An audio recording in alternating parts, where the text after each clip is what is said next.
Good evening. I'm State Senator Nina Turner, and unfortunately, I could not be there with you this evening, but we indeed have promises to keep. The fight against HIV/AIDS is far from over. As an ally of the AIDS Task Force of Greater Cleveland and the AIDS Healthcare Foundation, I am speaking out in support of funding for both domestic and global efforts to combat the spread of HIV.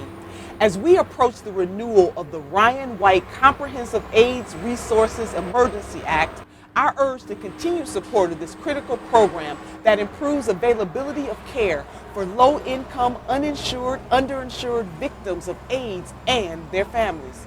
On behalf of HIV-positive individuals across Greater Cleveland and Ohio, I personally implore President Obama and Congress to sustain accessibility to treatment for all Americans. We also seek healthcare reform which increases the availability of medical care to underserved Americans, including people living with HIV/AIDS. We advocate for lower drug pricing of HIV medications so that income levels do not determine quality or length of life for HIV-positive individuals.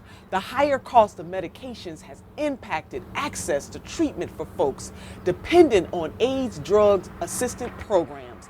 As we ask the government to do their part, we advocate for the pharmaceutical industry to step up and do theirs.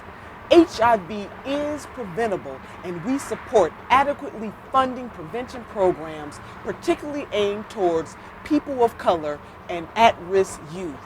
We advocate to end the stigma associated with the disease and support revising criminal statutes to reflect science, not fear.